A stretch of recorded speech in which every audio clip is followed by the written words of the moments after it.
네, 안녕하세요 여러분들 반갑습니다. 금융과 에너지 업종을 누구보다 쉽게 알려주는 데이어 멘토 권혁철입니다. 오늘 TS 인베스트먼트라는 기업 리뷰해 보도록 할 텐데요. 일단 TS 인베스트먼트 같은 경우 여러분들도 아시다시피 벤처 캐피탈이죠. 제가 오늘 말씀드릴 내용은 이 TS 인베스트먼트가 결국엔 벤처 캐피탈이기 때문에 빛을 발할 것인가 라는 주제를 좀 가지고 왔는데, 어디에 투자했는지가 당연하게도 상당히 중요하죠. 그래서 왜 중요한지에 대해서 말씀을 드리려고 하고요. 그런데 사실상 어디에 투자했는지 중요하죠. 그렇다면 그 기업에 대한 이슈로 인해서 주가가 움직일 만한데 왜 주가는 지속적으로 하락을 할까라는 내용을 좀 가지고 왔습니다. 이러한 부분들 여러분들과 같이 한번 확인해 보면서 천천히 얘기 나눠보도록 할 텐데요. 먼저 시작하기 전에 저희 데이업 채널에 오시면은 모든 종목들을 커버해드리고 있으니까 찾아주시면 정말 감사할 것 같고, 제 영상도 끝까지 지켜봐 주시면서 댓글로 궁금하신 부분들 남겨주시면은 다음 영상에서 말씀을 드려보도록 하겠습니다. 그러면 TS 인베스트먼트 바로 보도록 할게요. 일단 TS 인베스트먼트가 어떠한 사업을 영위하고 있는지 좀 말씀을 드려보자면, 스타트업들에게 투자 금융을 제공하고 있는 사업을 영위하고 있다라고 보시면 될 것 같습니다. 그러니까 기술력이 높지만 자본과 경영 여건이 취약한 기업 설립 초기 단계에 있는 스타트업들에게 대출이 아닌 지분 투자 방식으로 추후에 인수합병, 상장 등을 통해서 투자 자금을 회수하고 있는 사업을 진행 중에 있다라고 보시면 될 것 같은데요.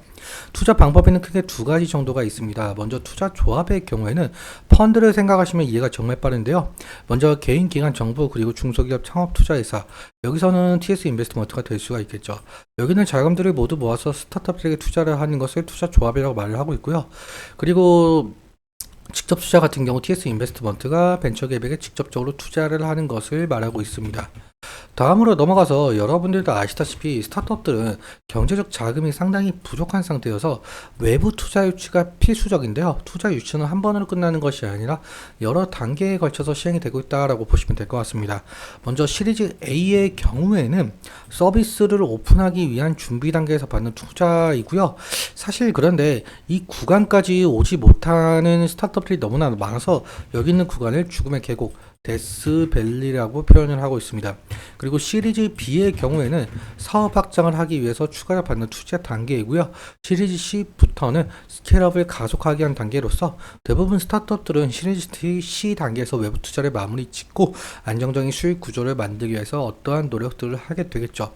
그래서 이 시리즈 A, B, C 투자를 통해서 본격적인 성장을 이루게 되고, 스타트업들은 상장이나 M&A가 가능한 기업으로 탈바꿈하게 되고, 여기서 벤처캐피탈들은 투자금 회수를 통해서 이익을 보는 구조다라고 볼 수가 있을 것 같습니다. 그럼 다음으로, 사실 이 TS 인베스트먼트가 스타트업들에게 투자를 한 이후에 그 투자금 회수를 통해서 이익을 얻는 구조잖아요. 그래서 어느 기업에게 투자를 했는지 그 부분이 상당히 중요하거든요. 이러한 부분에 있어서 제가 영상을 계속적으로 제작을 하고 있는데, 어떠한 영상들이냐라고 한다면은 저희 대기업 홈페이지에 들어가 보셔가지고 TS 인베스트먼트라고 치시면은 이러한 영상들이 나오고 있습니다. 어떠한 영상들이냐? 이 TS 인베스트먼트가 스타트업들에게 투자를 했었던 것에 대해서 말씀을 드리고 있거든요.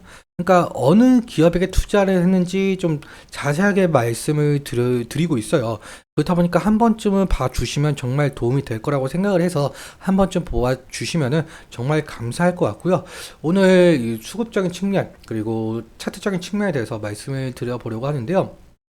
한번 보자면 TS 인베스트먼트 같은 경우는 작년이 아니죠. 2021년도 때부터 지속적인 하락을 하고 있었습니다. 사실상 무상증자가 됐다라고 하더라도 엄청난 하락폭을 좀 가지고 있는 상황인데요. 무려 80% 이상 좀 하락한 모습을 좀 보실 수가 있죠. 근데 우리는 어떻게 대응을 해야 될 것인가 라는 것인데, 사실상 TS 인베스트먼트가 지속적인 하락을 했다 보니까 이 상승시마다 차익 실현 매물이나 원금 보존 매물이 나올 가능성이 크다라는 점 염두에 두시면 정말 좋을 것 같고요. 그러면 우리는 지지 라인을 어디로 봐야 될 것인가? 제가 저번 영상에서도 말씀을 드렸었지만 제가 이 부분이라고 말씀을 드렸었어요. 하지만 결국에는 이 부분은 오늘 이탈을 한 모습을 보이고 있죠. 그럼 그 다음으로 우리는 어느 부분을 좀 볼 수가 있느냐? 딱 이 부분까지 볼 수는 있을 것 같아요. 하지만 이 부분을 더욱더 이탈을 하게 된다라고 한다면은 당연하게도 리스크적인 측면에 대해서 관리는 필요할 것으로 보이고 있고요. 그다음 수급적인 측면도 함께 살펴보자라고 한다면 TS 인베스트먼트 같은 경우 한 달 사이에 개인이 16만 주 정도 매수가 되고 있는 상황이고요. 외국인 같은 경우 5만 7천 주 정도 매도가 나오고 있는 상황이죠.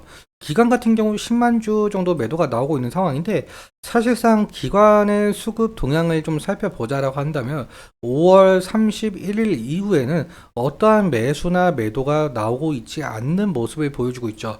그리고 이 기관에서의 매도세 자체가 지금 전부 이 사모펀드에서 나오고 있다는 점 염두에 두시면 좋을 것 같고요.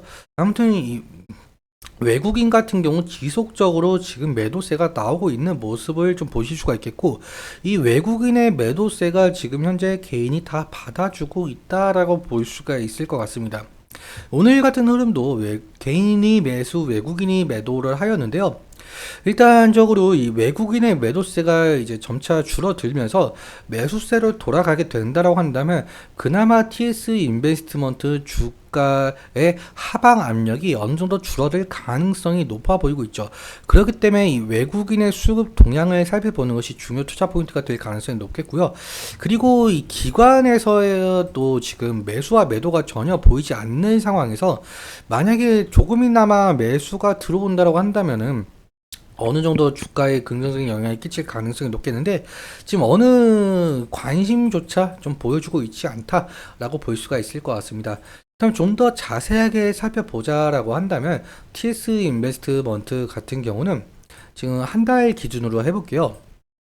한 달 기준으로 지금 TS 인베스트먼트 같은 경우는 미래 에셋 창구에서 11만 주 정도 매수가 들어온 모습을 보실 수가 있겠고, 키움증권 창구에서 8만 6천 주 정도 들어온 모습을 보실 수가 있습니다.